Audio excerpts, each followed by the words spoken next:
It's going to surprise you where I place this, and then I'm going to rank mid-side EQ, automation, and a bunch more. But I want you to do me a favor. Let me know down in the comments your top 3 techniques or processes for when you're mixing. Then smash the like button, subscribe, because we're going to jump into this, and I'm going to share my experiences using these techniques. So the first one on our tier list is EQing. That is an A tier mix process. When I'm in a mix, what am I using as an EQ? I'm actually using the SSL channel strip. Why? Because I don't need all the extra fancy parameters that come with the mastering EQs that I use. This is simple. Find the frequency, boost, cut, change width. Simple. That's how I like to keep it when I'm mixing. I think I got some EQ1s here on the bass. Just a simple boost. I just wanted a boost, so I just did that. I think it's great because let's say you've got a well-produced song, it comes in and you want something brighter. Well, EQ does that without adding any harmonics, without changing the dynamic composition of it. It just changes the frequency response of something very fast. And we know this, that's why it's A tier. This one is dynamic EQ, and this is going to be a bit of a surprise to some of you, but I'm placing this on B tier.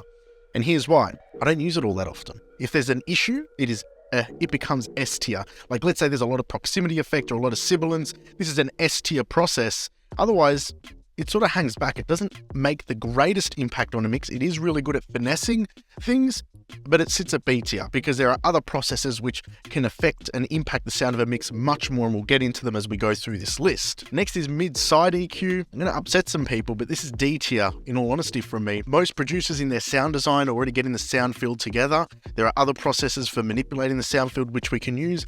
Mid-side EQ is too into the weeds in terms of my mixing process to be using it often enough, if at all. I don't think I've really ever used mid-side EQ in a mix. It's just, I want to hear a change. I want to create an impact in the mixes I'm doing, and mid-side EQ, you can create subtle changes in the stereo field. But yeah, I don't really explore it because there are other processes which can have a great impact on the overall sound of a mix. Next one is compression, like EQ. This is your bread and bones processor, automated gain control. Compression is at an A tier. Next is reverb. Reverb, I'm putting on a B tier because EQ and compression is going to change more of the makeup of the mix and how it's interpreted and how it translates than reverb will. Reverb is a great spatial effect. It adds a lot of depth to a mix, but it isn't the be-all and end-all. And the same for that goes with delay. That's definitely B tier as a process. Definitely not C or D. You do need to have good reverbs and delays. And that's something I spend time building out. And I think this was around 2018, 2019. Everybody was coming to me with the same sort of references, your Billie Eilish, your The Weeknd, where are they there? What I did was I spent the time downloading the acapellas off YouTube, de-stripping them with the Deverb by Isotope, and then rebuilding reverb patches to sort of fill out the similar sort of reverb sound, tails, tone in Valhalla Vintage Verb.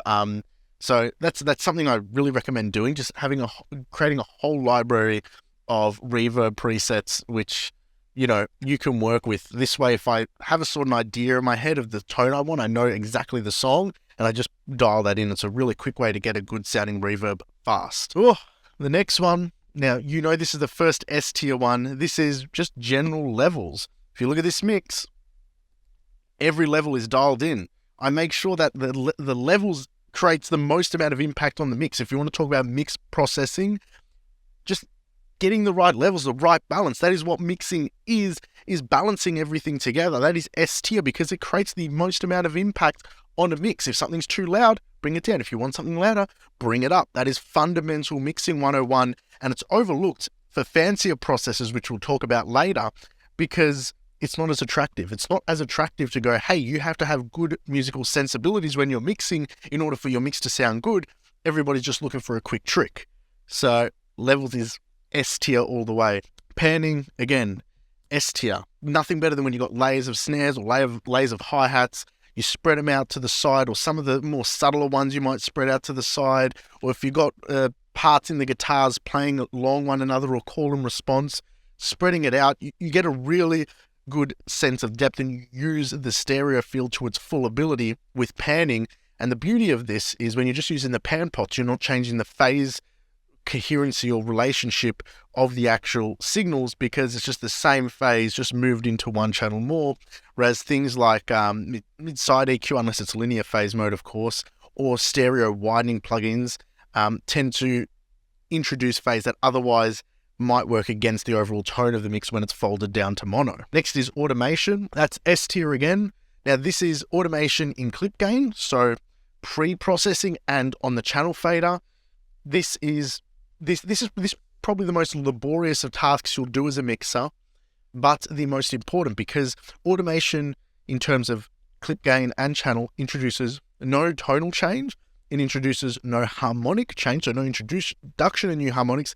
It simply changes the dynamics without any audio fidelity artifacts. And that's really important because you'll get vocalists who have a great tone, but they'll move a little bit further in and away from the microphone, or for people who are performing on a bass, they might miss a few notes. And yes, you can use compression to conquer that, but sometimes using processors can introduce aspects of harmonics or tone which you otherwise don't want to on a particular signal. So automation is S tier right up the top. The next one, sidechaining.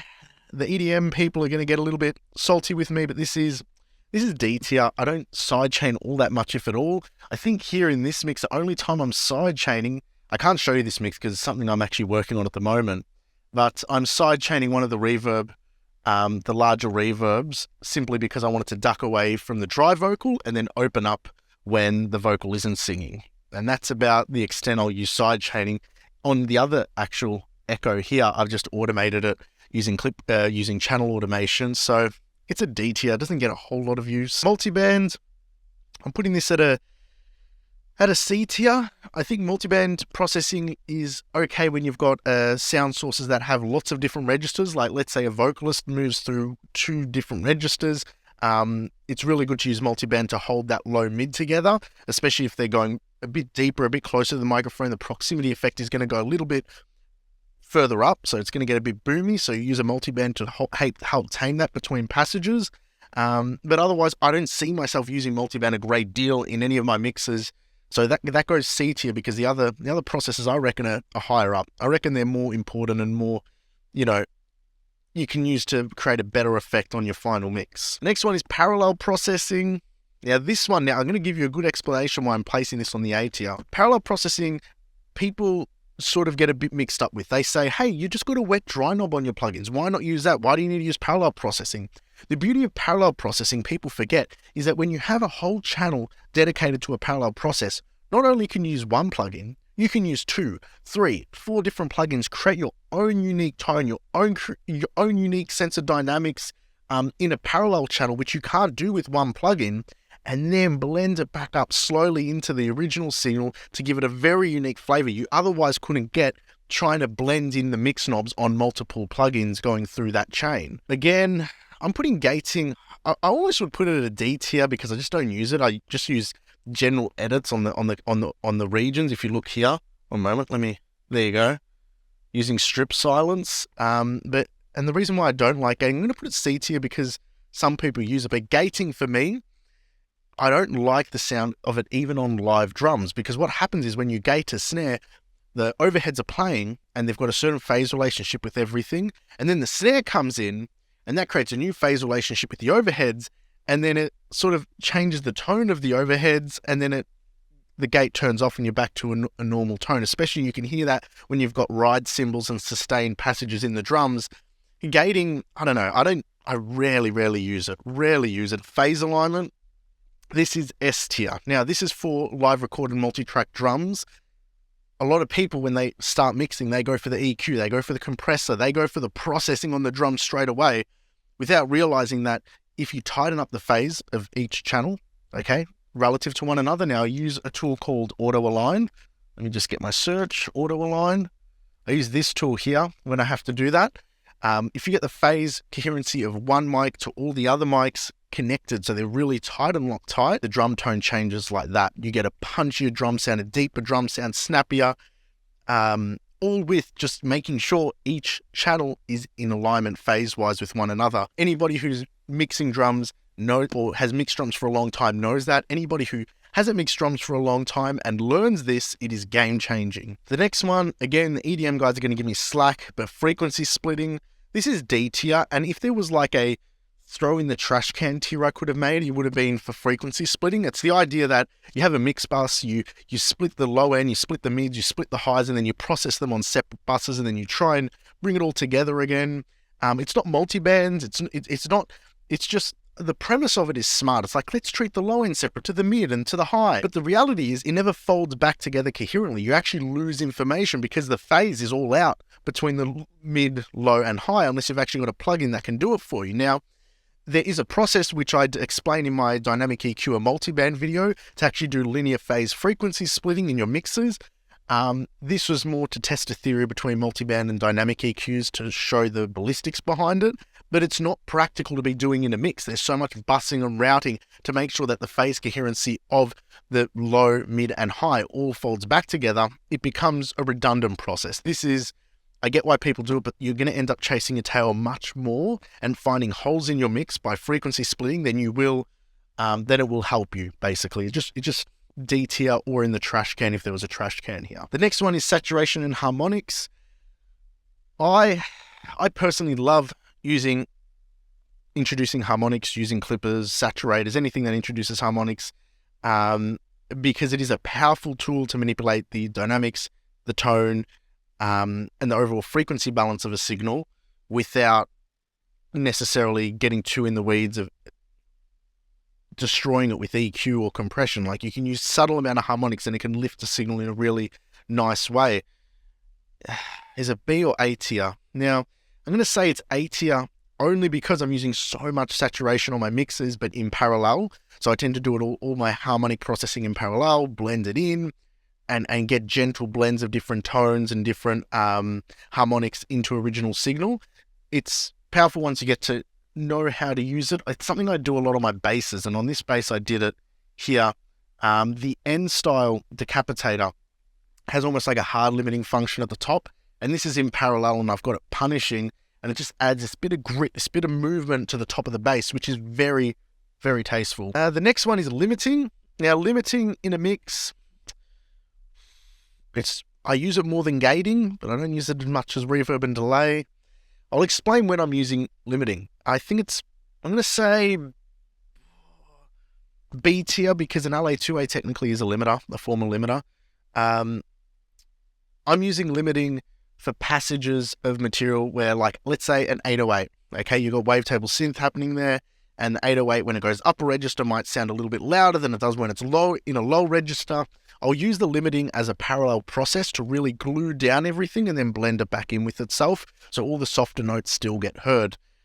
It's not the make or break of a mix, to be honest, because there's other ways you can achieve that through automation or through saturation or just general parallel compression. But limiting is a useful tool. The limiter I'm actually got in the little thumbnail there, the L1, that's actually what I use when I'm mixing, because it's quick, easy, dirty, throw it on, dial it in, done, not too much to worry about. But yeah, that's a B tier mixing technique, at least for me when I'm mixing. Next one is stereo widening. Now, I have a little bit of a graft with mid-side EQ saying no good. I said panning was the best thing you can do in terms of your stereo image. Stereo widening is B tier. I use a plugin called Wider. I'll get that up here. And the way I use it is it's literally just drag. So what I do is I put in a parallel channel, drag it out, add some harmonics, create a little bit of a blend of a signal that I want to make wider, and then blend it back in with itself. Wider by Polyverse. This is free and it is phenomenal. The thing to know though, I should be careful when I say this, is that you shouldn't get in the weeds of relying on the Wider plugin to create all the space in your mix. Okay, so it's a pairing of using your reverb, your panning, you even pan your reverb into certain spaces, your delay, and this one is when you get just I use Wider when I have a really shit sound design in the production I'm receiving for mixing. If the sound design is crap and things are just all centered and hollowed down, I'll pick a few elements to use with this, and it works wonders. In this mix that I'm doing, the production was incredible. I didn't have to use any widening plugins, so it's not something I'm regularly calling towards. Next one is serial compression. That's the process of using multiple compressors after another. I'm putting that C tier, and only because I don't use it that often. Okay, and here's why I don't use it that often. If you got your automation down, so you do your clip gain pre-processing, you do your automation post-processing on your channel fader, and you've mastered using a general compressor or adding some parallel compression in, the need, at least for me, to use serial compression isn't there. I know other people use it to great effect, but for me, it's just not in my arsenal that ever really, to be honest. It should be really D tier for me, but I'm giving it the respect to C tier because I know some really good mixers who use serial compression, especially on their vocals, and get a great sound. Next is vocal tuning and alignment. This is S tier, okay? I'm a hypocrite in saying this, and here's why. Every mix should, even if you don't do a great deal of tuning or you don't do any tuning at all, you should give the care and attention to the vocals, to listen through every vocal phrase and make sure it's tight. And I'm a hypocrite because I don't do my own vocal tuning and alignment. I actually hire somebody out to do it for me because I like jumping into the weeds and doing the mix. So I send out the vocal stems to a vocal producer who does all the tuning and alignment for me. I give them a bit of a brief. Then I send the stems out to an assistant and they prep up the sessions, and then I'm able to mix from there. So I'm a hypocrite in that, but good vocal tuning and alignment, I still got the ear to hear if something's not right. So that's important. But yes, that is a key part of making a good mix. The next one is drum sample replacement. I'm sitting this on should it be a C or a B tier? I'm going to put this on a B tier. And I'm going to put on a B tier because if you have a shitty drum recording, it can save it. It's not the be-all and end-all. I'm not always leaning on Slate Trigger to make or break my drum mixes, but there have been times where the stems that have come in are lackluster and they're not hitting as hard as I would. And this is a really good workaround to keep the phase coherency of all the original drums in check, so you got that original tone, and then just blend in maybe a subbier kick or a snappier snare on top of it to give a little bit more depth and impact to the overall drum mix. The next one, again, you know what's funny? All the processes in the D tier are all EDM mixing techniques, like all dance music and electronic music techniques that a lot of people use, which I just don't take to, and that is group bus processing. So the idea of processing your drum bus, and then processing your bass bus, and then processing all your synths, and processing all your vocals on separate buses. Here's why it's D tier. Now, let's say you've got 4 buses, okay? You've got your drum, your bass, your synths, your vocals, all right? Now, they're all waveforms that interact with one another in both positive and negative phase relationships. Now, if you start changing the phase coherency by EQing one of them or compressing one of them, you're actually changing the way the other 3 sound relative to that first one. And what I find a lot of people who do group bus processing on their mixes is they'll get a really solid mix, they'll get everything dialed in, and then they'll start tweaking one of the group buses, and they're like, well, I just tweaked the synths, but now why do my vocals sound out? And then they have to go do it to their vocals. Or what happens is, instead of it happening retrospectively to each of the relative buses, it happens to the elements inside. So they add a compressor to the drums, but then the snare's not sitting where it should. And then they go to tweak the snare and it changes the way the compressor on the bus is working. So I have never taken to this style of processing, or I have in the past, but most recently I just don't do group bus processing because it can create a bit of a tail chasing effect when you're mixing, so I try to avoid it altogether. Now, this one's going to surprise you. High and low pass filters in mixing. And this gets actually a B tier. I gave this the trash can when I was doing the mastering tier video. But in mixing, the reality is it's your job to manipulate the individual channels to make them fit together. Now, this doesn't mean I'm not giving a license to high pass every channel so you got more room in the low end. That's not what I'm saying, and that's not how I work. What I'm saying is you're going to get recorded material or produced material with frequencies that should not be there in the low end. I'll give you an example. Let's say somebody's recording their background vocals and they're moving their feet and it rumbles through the microphone underneath, or they hit the microphone sound, it goes into the mic. You're going to want to use a high pass filter for that. Simple. And there's other use cases for it as well, where there's certain hisses in a tone where you use a low pass filter to get rid of it on a bass.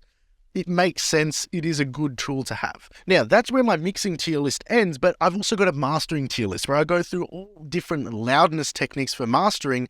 But the only benefit to that other video is that I actually have sessions in front of me and I'm going through techniques with some sound examples. I didn't have the luxury of doing that with this one because the session I have up is one that I still got to send out to the client, so I can't really share that. But nonetheless, go check that out if you're interested. And until next time, take care.